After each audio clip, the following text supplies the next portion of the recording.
we are talking about responsible renewable energy today. And we have a rich selection of distinguished speakers. And in a way, this panel represents almost, I will say, all the value chain of this renewable energy sector. Representing the manufacturers, we have the Director General of the association here. So let me welcome Praveen Kumar. And we have from Invest India, we have Sujata ji. Sujata works with Invest India, therefore she works with government. She has been involved and she is involved, will be involved in, how the policies are shaped and how regulation is, building up around this. We also have Neha Jain, who represents, I will say, the demand side of it, because once RE is produced, then what can the users do about it to make it responsible? And we will be joining with a developer. Hindustan Petroleum also develops solar plants today, and we will be joined by the GM. So, so start the discussion. I would like to have a format where all of us speak for 2 minutes and just, try to give our perspective of what is responsible renewable energy. Because, you represent different value chains and at the same time, different points of that value, and at the same time, the perception of responsibility in RE will also be different because everyone is coming from somewhere else. One is that, and then what are the perceived gaps that you see in whatever is happening right now, and where do we want to go if we want to be responsible? And we are all aware that renewable energy is a priority of India, a priority of government. We have already achieved 52% and more than that of the installed capacity. And even in generation terms, it is reaching almost 22, 23%. Therefore, at the same time, if you will look at Niti Aayog's energy outlook, then it says that by 2047, India will have 85% of installed capacity of renewable energy and 67% of generation will come from renewable energy. So essentially, power sector is going to change completely in next 20 years. And if we are not responsible today, then there will be some serious challenges when we reach 2047. So with these thoughts in mind, I will request, let's start with Neha ji. What is your perception? Thank you. So good morning, everyone, and thank you so much, first of all, for having me as part of this panel. So when we talk about responsible renewable energy, from a manufacturing perspective, I can share that when we look at manufacturing, and especially in automotive, and a segment which is NEVs, which is new energy vehicles, so the total renewable energy segment is not only about green electrons, but I would say that is also about the entire green value chain. So, and when we are looking to become a leader in the segment by 2030 and by becoming a developed nation by 2047, so integration of renewable energy is not only, I would say, an intent, but it should also be a very important factor in terms of adoption. So when we look at value chain now, what all we can look at is right from manufacturing, how renewable energy can play a very important role in making the electricity or using the electricity through renewable energy, and not only through solar, I would say. We are now seeing that, in fact, not only solar, but all other parts of kind of renewable energy is also available to harness today. And that makes sense not only from an intent perspective, but also commercially it makes the operations a lot viable. Secondly, when we look at EV as a segment, then again we are seeing a very big shift from an fossil fuel based energy source to an electricity based energy source. And also the times that we are at today, we are seeing wars happening in the world over oil. So renewable energy independence can play a lot of role in strengthening our economy and make us free from a lot of oil dependence as well. And integrating it with renewable makes it a very clean and big, I would say, shift, because not only sourcing from renewable, but then also using it in vehicles, for example, makes the fossil fuel imports lower, makes our carbon footprints also lower, and makes also the solution for situations that we are battling today, which is like pollution in a lot of cities in India. So here, and when we talk about numbers, so if EV adoption increases, if NEV increases in the country, then we are also looking at a very positive impact in terms of scalability. So I would say that this is, as we grow and also as we will do the discussions more in this session, we can also look at various aspects from which, be it manufacturing, be it EV charging, be it battery. Again, battery can play a very important role, because in terms of not only extraction, but towards the overall life cycle management to recycling and repurposing. Again, renewable can play a lot of role in making this mainstream. So I think these are the ways in which, as a manufacturing sector, as a corporate, and as an auto OEM, we can look at responsible renewable energy integration within the business and within the operations. Thank you. Thank you, Nehaji. So since Hemant Dhameja ji has also joined us, so let us welcome him formally to this panel. And we have just started talking about, let's say, 2 minutes of our perspective of what is responsible renewable energy. And what is your perception, that we will see. But let us at first ask Praveen Kumarji the same question. Hello. Yeah. See, as far as responsible renewable energy is concerned, I think renewable energy is at an advantage compared to other industries. When other industries talk about responsible business practices, one thing they always talk is using renewable energy to reduce the carbon emission. So we are already there. We are producing those renewable energy which reduces carbon emission. But doesn't mean that we sit on our haunches that we are doing so good for the environment. So renewable energy need not be concerned about being responsible at all. Because in the renewable energy business, right from the, if you see the entire value chain, right from the mining of minerals, right up to the disposal of waste modules after the cycle period, the 25-year cycle of module use is over. There are a lot of stages where responsibility devolves on the partners who are using the renewable energy. If you see right from the minerals mining, there are a lot of practices which can make you responsible or which can make you irresponsible. If you have it, if you do it, if you don't do it. So that is one stage. Fortunately or unfortunately, the mining, most of the thing of the solar thing is taking place in one country, 90% is taking in one country itself. And India is still not at that stage where we are making polysilicons. So China is doing that, and we don't have much control there, so I don't want to talk about responsible mining in China per se. But later when you come to manufacturing, I think whatever are the ESG parameters which applies to any other industry applies to a solar manufacturer also. You have to be environmentally, whatever the parameters there, the ESG thing, you have to be socially aware, and governance practices has to be ethical. So all the three things have to be there for renewable energy to be responsible in the manufacturing stage.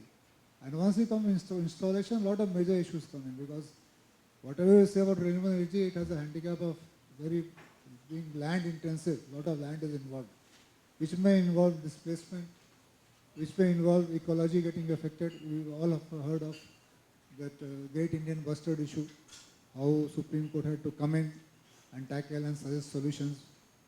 So all these things, and you must realize that each stage of responsibility we keep on adding adds cost, and the people should be ready to pay for the cost if you want to have the industry to be responsible. And there is some trade-off somewhere where carbon emission reduction is more valuable than the cost which is going up due to responsible business. So that trade-off has to be maintained very simply. And if you see through the entire cycle, we should try to improve the responsible index, which we call, there should be a responsible index kind of thing, so that the industry keeps on improving on that lines. Thank you. I'd like to speak on this also. You know, what we have planned, that we will just speak for 2 minutes, and then we will come to the real issues. We can raise some issues and try to answer these. So Sujata ji, yeah. So if you can.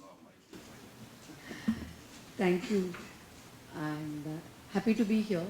And when I represent Invest India, which is under the aegis of Ministry of Commerce, and from our perspective, when we are talking about responsible renewable energy as an ecosystem, one is we are looking at self-reliance. Thanks to the recent geopolitical developments, we understand how self-reliance in energy is very, very critical for an aspiring country such as ours. We have the largest population in the world with a very aspiring population. Majority of them in the middle class, and then wanting to move up the social and economical ladder. So that means there's going to be a tremendous amount of energy consumption, and there is enough and more wars happening because of oil and other access to energy. So when we are talking about responsible renewable energy, the intent of government is already there. There are clear indication that we would want to achieve net zero by 2070, and what is the target going to be for 2047 and for 2030. We are, in fact, by 2026, we have already achieved what we said what we intended to achieve by 2030. So that means that there is enough and more support from the government. The government is continuously trying to catch up and also trying to enable the whole ecosystem to transition into clean energy and clean economy. Having said that, this is also going to be unlocking a huge market opportunity. What we see by 2047 is at least 1 trillion plus economy, market economy for clean energy and renewable energy ecosystem. That means that one is we need almost around upwards of $200 billion plus every year to enable this transition to happen. And we are also expecting at least 3 to 4 times the market economy to investment to enable this transition. So when we are talking about responsible renewable energy, we are talking about not only making ourselves self-reliant, and when we are talking about self-reliancy, we are not talking about assembling of, the final product in India and calling ourselves as Make in India product. So that is something that we expect, that responsible renewable energy is, can we go upstream? Can we stop depending on import of most of our, almost 80% of our input into the final product? So that is what we understand by responsible renewable energy. We also understand that what we produce here, India is again very cost conscious market. If we are able to produce it locally, make it actually Atmanirbhar and Viksit, and if we are able to develop them, we can also showcase, or we can demonstrate what we did during COVID by sending out the vaccine which we created locally to other countries which are in need. Similarly, we can be a role model and a leader for the global south. So the Africa and other developing countries which are looking up to India for majority of the support, if we are able to develop this ecosystem in India, end to end, that means we will not only benefit our own economy, we are also going to give a stable energy supply to other developing countries such as ours. So that is what we are looking at. How do we enable our local ecosystem to go upstream and become truly 100% Make in India? Thank you. Thank you. I think now let us. Thank you, thank you. Very nicely said. I am Hemant Damija. I am from oil. I represent oil company. So, the hydrocarbons cannot be decoupled. This is what we feel, and recently we have seen also, despite whatever happens in the renewable area. But yes, responsibility lies from entire well to wheel. The entire value chain represents, needs a responsibility. So basically what we have framed, it's a three-pillar strategy which is going to work for India. With such a large population, you cannot rely entirely on the renewable part also if we able to generate higher, even the highest of the standards in the world. We need energy security because the population is high, and the population which is available needs energy security at a very low cost, which renewable is lacking as of now. Maybe someday it will be there. Then, apart from that, affordability I have talked about is very, very important for the population like India. Then we have to improve upon the existing efficiencies, both in the hydrocarbon and renewable field. That is where the value lies. If we improve upon the efficiency, lower the cost, improve the margins, we are going to succeed with the responsibility as well. And third is the sustainability part, the ESG part we have to take care, which take care of future tech. Technology is the key driver for renewable energy. The better we do in the technology part, technology exchange, collaborations, we are able to do the responsible energy, and especially the renewable energy. We can't decouple it. It's the energy mix. We have to be responsible for the entire energy mix. And for sustainability, we have to be on low carbon intensity, and portfolio is to be balanced to meet the demand of growing country like India, where the demand is future going to be 2.5x by the time we reach the Viksit stage. So technology and the cleaner fuels in the future are going to make the difference. This is all from my side. Thank you. Thank you. Thank you very much. So we have, in a way, tried to explain what is the perception of different value chains who are involved in this. I would just like to mention a few points, and then we can use a format where everyone speaks for maybe 7 minutes, 5 to 7 minutes. And then after that, let us open it for comments and some queries if we have some time. So, you know, when we talk about responsible renewable energy, then I would like to see it, you know, to my mind, it is like, let's say when we are installing, then land issues are there. Are we responsible about acquiring land? Then eco-sensitive. Are we eco-sensitive? Are we damaging the biodiversity too much or the ecology too much? And then I will say, what is the embedded carbon in the equipments and other things that we are installing there? So this is the responsibility at the installation stage. Operation, since it uses a lot of water, then are we using recycled water? What are we doing with that discharge of water? This is the responsibility part of it. And let us say, when we are winding up the plant, then are we looking at circularity? Are we disposing it off in the best possible way, not harming the environment? So these are the responsible part of renewable energy, according to me, in the whole value chain. So I will now invite, you know, let us say with MG Motors, I'm sure Neha is more into batteries and things like that. But so, and even battery chargers, which are now on renewable energy. So what is your perspective on any of these responsibility parts of renewable energy? So you can. So I totally agree that, you know, when we are talking about renewable energy, responsibility has to go hand in hand. So I will share you some examples that how, as MG ourselves, we are trying to work on different, aspects of being responsible OEM and manufacturer, and how to how we are working on, not only at our level, but also we would like to extend this initiative at our extended value chains as well. So for example, if we talk about manufacturing, MG has a manufacturing plant at Halol. We have already secured 95% of PPAs, to integrate and secure energy demands. And that is not only, like I said, through solar, but solar, wind, and also hybrid solar wind options. Right now, 75% of our energy demand already is sourcing through renewable energy. At the water treatment level also, there are initiatives which are there to treat and also save water, which is used in operations. When we look at our portfolio also, we are committed for a newer energy vehicle segment, and even at EV batteries and EV manufacturing level.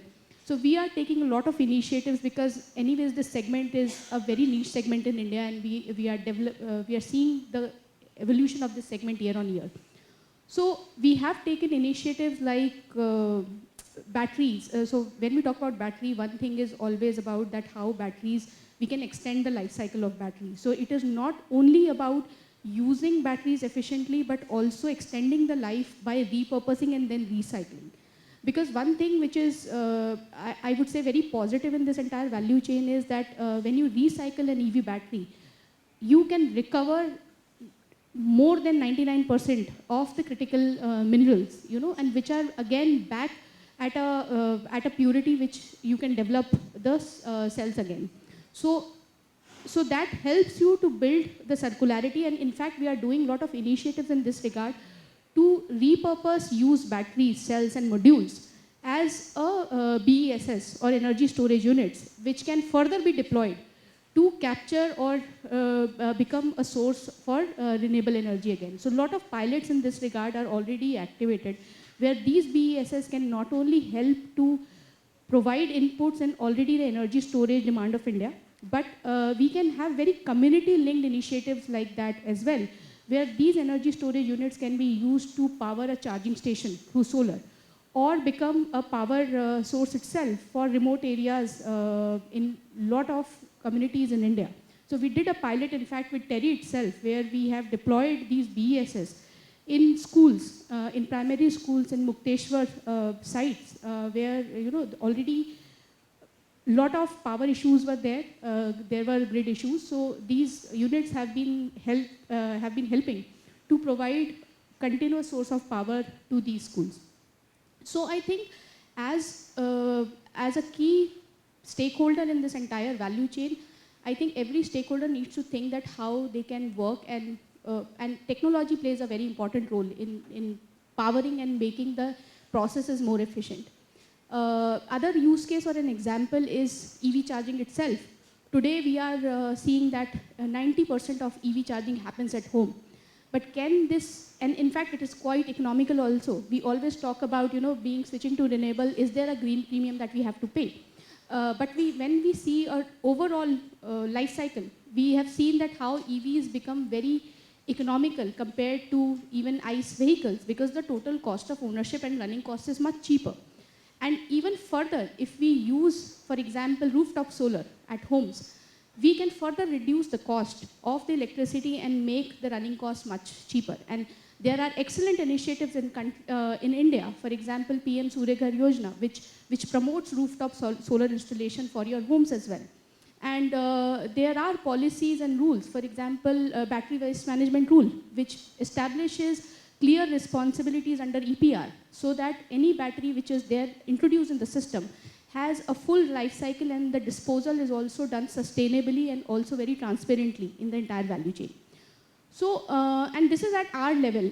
If we look at even 5 years down the line, we would like to extend also these initiatives and also work with suppliers and even our dealer partners who all can also include such initiatives in their value chain to make the procurement more greener and cleaner. So I think these are few ways through which as MG we are trying to be responsible in our renewable energy consumption. And it is not only the intent, but I think the call of the hour also for every of the stakeholder to actually take renewable energy very responsibly. Thank you. Thank you very much, Nehaji. And you have rightly pointed out what MG Motors is doing for being responsible as far as batteries are concerned, how we are reusing the batteries, repurposing the batteries, and at the end of the life, how can we recover everything. So these are the good practices which, in fact, batteries are used even in renewable energy plants. And therefore, the similar, how do we, dispose of our batteries, where do we dispose it of? These will be the issues which are similar. And now I would like to request Praveen Kumarji, if you can share some of your thoughts about how the responsible part of renewable energy can, can be embedded into this whole thing across the value chain. Thank you. Thank you, Jeevesh. I think India has been focusing so far on bringing in renewable energy, thinking that is itself a solution for having achieving our NDC targets and reducing the carbon intensity and all that. But now it's time, I think, as you said, the way Sujata was saying, that we have to move up the value chain, which India is doing. I mean, India has been moving very admirably in a systemic manner up the value chain, and not through subsidy, through a conscious policy.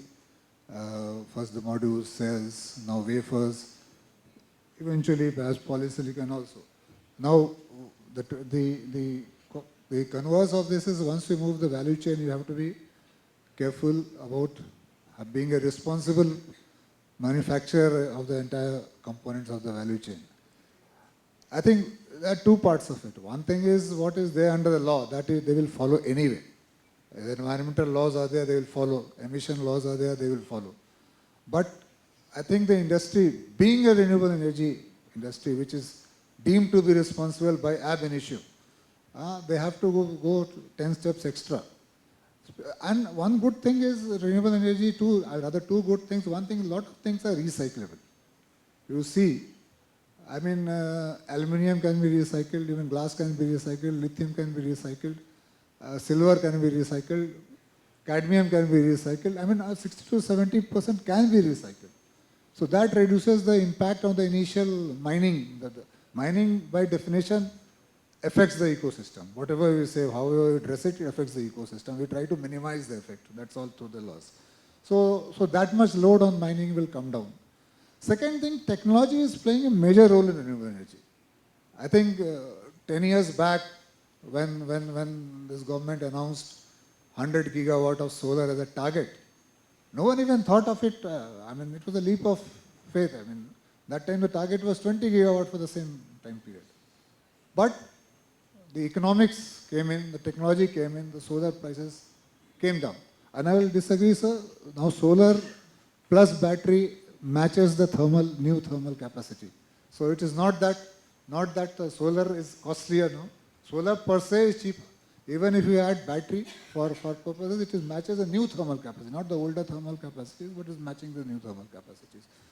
So, like suppose battery, without battery, I think renewable energy can't expand further. I think the grid is up to the limits to absorb. So the battery has to come in. But battery itself, lithium is a difficult mineral, difficult to get, costly. Sodium research is going on. I expect sodium to become, as we are rich in sodium, there is no issue in that. Once sodium comes in, I think battery will become a big solution. So renewable energy has to keep on indulging in R&D and to keep on improving the,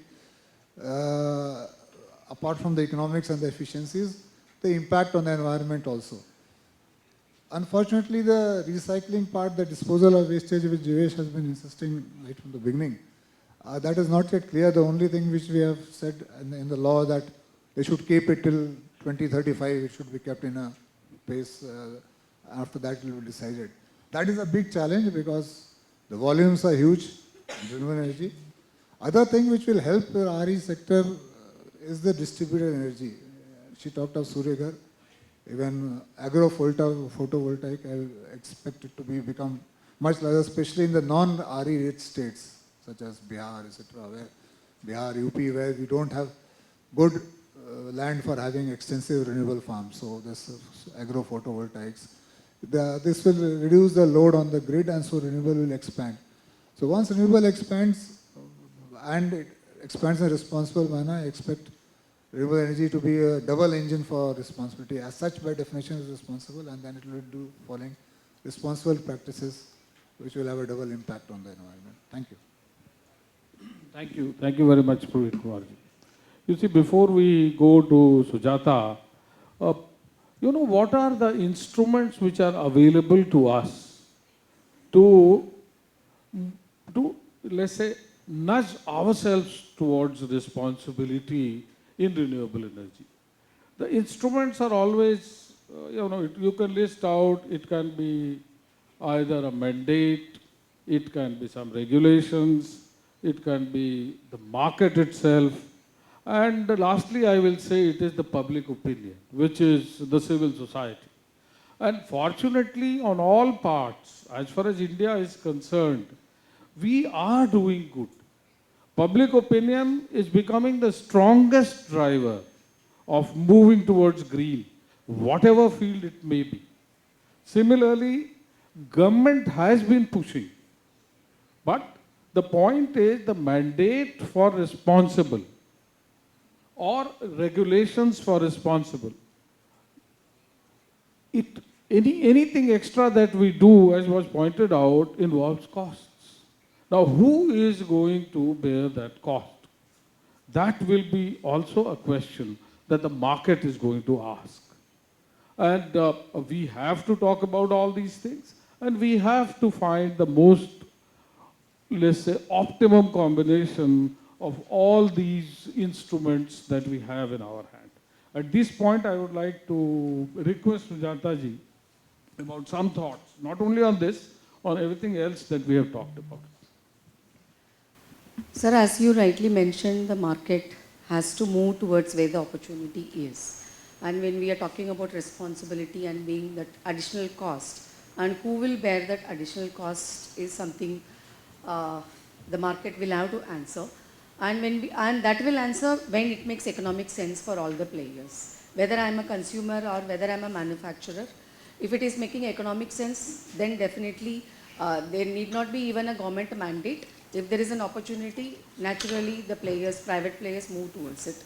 So when we look at the government, as you rightly mentioned, that there are enough intent, opportunities, subsidies, PLI schemes to encourage and production and adoption of renewable energy and clean tech products. And there is also enough incentives in terms of getting into the ecosystem of manufacturing those upstream and downstream applications, and agencies such as mine.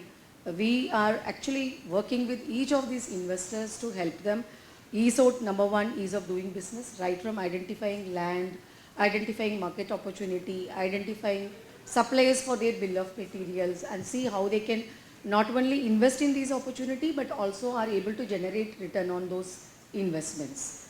From the government perspective, we are there to de-risk what challenges they see, what cost disability they are currently seeing in India. Could be ranging from say 10% to upwards almost 30-40%. So not only the federal government but also many of the state governments have come up with these policies to ensure that cost disability is brought down considerably and there is a return on investment into these investments. There are also enough initiatives at the federal government level. The recent FTAs with the UK, EU, and the one being negotiated with the US. So the UK and EU predominantly speaks about ESG compliant production and manufacturers who will be able to export and capture these market opportunities. So there is naturally a shift in the mindset of many of the manufacturers and producers we see in the market. Our job is to just enable them and help them transition into compliant manufacturer. So there are a lot of again initiatives, sustainability initiatives, ESG support system. All the new industrial parks which are developed by the government have zero liquid discharge, CEPT plants coming up in large quantities, accommodating all these sectors which are traditionally considered to be dirty industry. but are very critical for India because they generate employment in large numbers. So how do we ensure that they are ESG compliant, that they are compliant to all the CBAM norms so that they are able to plug into that global value chain? So that intent and transition is already happening at industry level. The government is also supporting them at every level. When we were talking about EV and we are talking, the battery swapping seems to be one of the critical component which is going to enable adoption of EV. Apart from the charging infrastructure, we also know that it is very critical that there is a battery swapping mechanism and acceptance rate in the country. We also see that there has to be a lot of R&D into this sector, because when we speak to fleet owners, they say the battery which is currently positioned and is not suitable for the Indian road condition, and the wear and tear of batteries are very huge.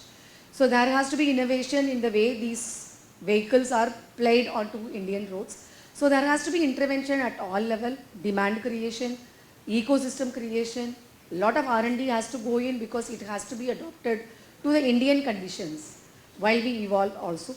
So at every stage, organizations such as mine and the government is supporting investors, supporting adopters and supporting R&D initiatives. So we'll be very happy to take forward the conversation if any of them are invested. Thank you, Sujata ji.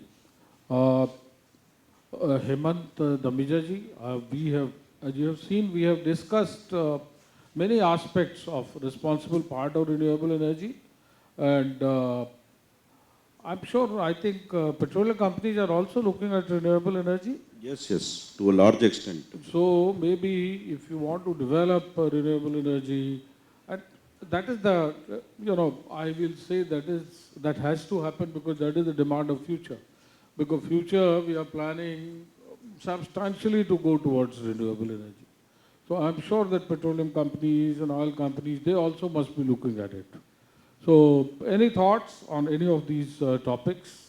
Let us hear that. Thank you. You rightly said it's not only the 15 minutes for me or over.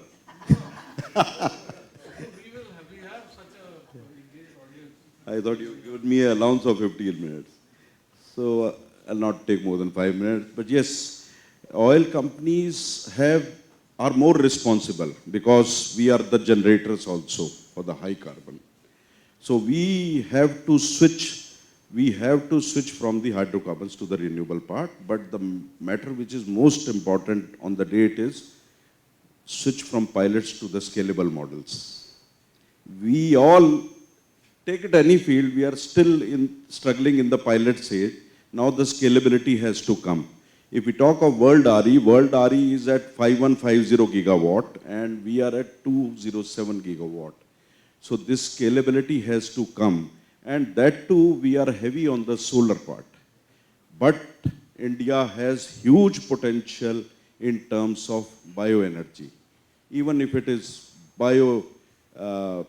green hydrogen as well. So India has huge potential in terms of bioenergy. We have 600 million tons of biomass available, which can easily offset our current gas demands of 651 million ton. And with the 88% which we are importing can be set off with a bioenergy alone.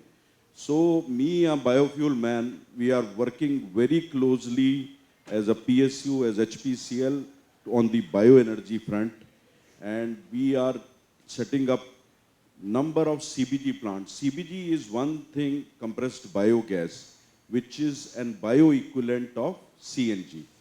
But it has multi-pronged benefit, and it is very helpful in creating a circular economy because it uses the biomass. The Delhi faces the Parali problem every winter.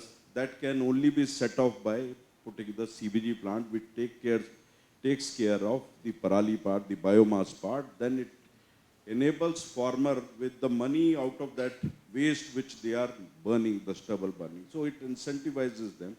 Then from the Parali, we are generating, from that biomass, we are generating CBG, and which is helpful to the nation in terms of setting off the hydrocarbons and reducing the imports.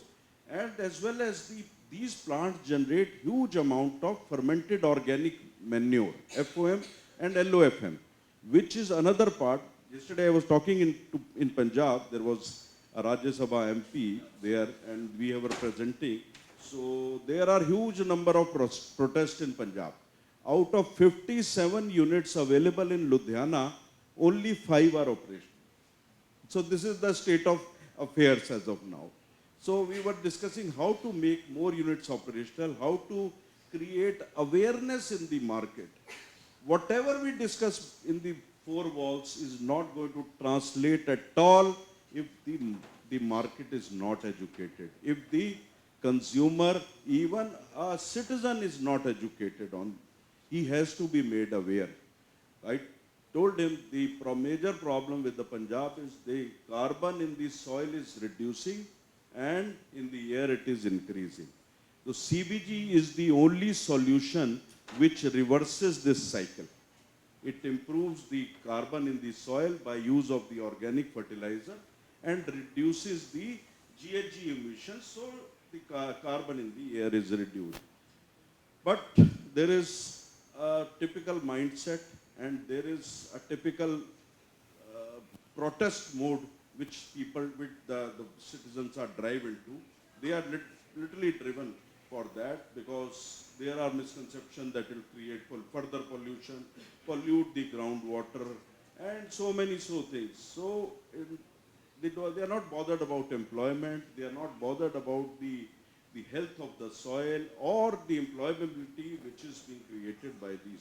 So we have to scale that bioenergy part, which India as a whole can do very well. Instead of just going into solar, we have to, as oil company, we are really working on both MSW based plant as well as the CBG plants. So this is one area. There are so many other areas also. We are into agrivoltaics in Delhi, where the land is a scarcity. We have put up the agrivoltaic plants and the farmers are very happy. Initially there were protests also that our crops will be damaged, but then they learned how to put the better crops, and even the earnings also increased manifold by putting up the crops under the solar plant. So this is how, and now as a HPCL, we are optimizing, as he asked, what as oil company, what we are optimizing on our hydrocarbon cost. As of now, Indian OMCs are primarily investing in the capex. 80 to 90% is on hydrocarbon side. Maybe it's a refinery, petrochemical, or further improvement of the hydrocarbon supply chain, value chain. But the capex is to build on the future techs also. So all the oil companies are putting more capex now in the green energy field, in E20, CBG, SAF. All these are areas to convert the gas-based economy into gas-based. From our entire existing liquid systems to be changed to the gas-based system. So this is brief what is there. There is a huge scope and huge area where we can work on it. Thank you very much, Hemant Dhameja ji. You have rightly pointed out that somehow we focused more on solar, but renewable energy actually is made up of so many parts. And you have pointed out that CBG itself is as an activity. In fact, all renewable energy is responsible activity, which Praveen Kumarji was mentioning. But like CBG is a very responsible activity to create biomethane, to generate biomethane and then replace our CNG with CBG. And all this is future, absolutely right. And whether it is animal waste or agri waste or municipal waste or industrial waste, from everywhere we have to bring it up to CBG and then use it in the best possible manner and replace our maybe even cooking medium, as Bangalore is doing in some parts of it. So these are the things which are of future, and you have rightly pointed out about these things also. Since all of us had some time and we have shared our views, I think we have a very distinguished audience also with us. And I'm sure our discussion has triggered some thoughts. So maybe if you want to share some thoughts, you want to share some comments, some queries, then you are most welcome. I think somebody will have to pass on the mic. Hi, I am Anand from the Nature Conservancy. My question is specifically for Neha. You mentioned that you're already procuring renewable sources for your manufacturing facilities, but the question is often do you go and deep dive into where these renewable energy sources or the power is coming from, whether the power plants are installed at, where it is installed, what kind of social or ecological safeguards have been considered. So do you deep dive into these kind of conversations or try to understand that what kind of, behind the door, actions are taking place with the developers specifically? And an additional question in addition to this is, we were talking about the green premium or the cost, right? Even though the conventional power sources costs are still very high now, and the renewable costs are still low, and whether there is a situation where you have to pay, let's say, 5 to 10 paisa per unit premium, whether the procurers are willing to take that and support the responsible renewable energy cause in this whole situation. Right, sure. Thank you for the question. So, when I mentioned about MG doing PPAs for integrating renewable, so we do participate or collaborate with the partners who are responsible. For example, for our current usage of renewable energy, we have partnered with companies like CleanMax, which are already the organizations which are working on a very high level in procuring and securing these renewable energies. Obviously, every time there are two approaches. One is that how you yourself can install such a big capacity to support your operations, or otherwise you can procure this energy.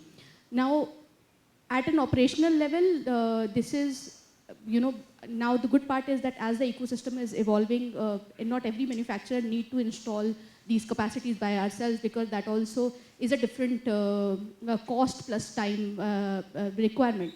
So right now, I would say the approach, and we are still evolving in that approach, is to partner or collaborate with responsible partners who can ensure that whatever the electricity generation or procurement is happening, that is happening in the most responsible way. To answer your second question about the green premium, right now, as we are evolving as a country, as our grid mix is changing, we are seeing that yes, renewable is becoming competitive or at par already as compared to the conventional fuel sources.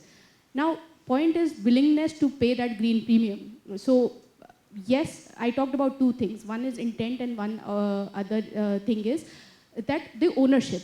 So, when it comes to business operations, obviously there is always a pressure of cost versus going towards green. And I think now the time we are at, all of us has a collective responsibility to look at that whether we are willing to pay that green premium. Because one side, as Indian economy, we are also a very cost-sensitive economy. When every time we buy anything, we want to see the value for money. But I think right now, even if something is expensive, but it is sustainable in a long run, this is also a conscious choice that we as a consumer or as a customer needs to make. Because it is not only a choice of intent now, but also if we see our future generations, we have to take that responsible call. So I would say that, even if there's a green premium or there's a scope to make our choices more responsible and sustainable, I think it should be the ownership of all ecosystem put together, be it suppliers, manufacturers, even consumers, to see that if we are making that choices consciously. K.K. Roy Chaudhary, Energy and Environment Consultant. My question to Hemantji and Pravinji, and others also if possible, how do you contemplate using the CCTS scheme in scaling up RE? You see, as far as this platform is coming about domestic carbon trading. So, carbon trading is, of course, it is going to play a major role in all the activities which are green and where mandates are there. But very specifically with responsible renewable energy, I don't really see that carbon trading has a very specific role in this. Because, carbon trading is overall how do we make our transition towards low carbon economy more efficient. When we allow people to sell their excess carbon where it is cheaper to reduce carbon, that gets the priority and things like that. So essentially, carbon trading is all about making this transition to lower carbon economy more efficient. That is all that it does. Because in the end, you have to mandate and you have to keep mandating people to reduce. So that is general about carbon trading. But the topic that we have been discussing, responsible renewable energy, I don't really see any connect right now with carbon trading. Thank you. Just I'll add one on carbon trading. See, carbon trading is helping incentivize processes which normally won't be economical at all, because that will add another source of income to the operator. But problem is the value return in carbon trading is so low, because I was working on one of the agroforestry thing. The return due to carbon trading is not enough to make switches.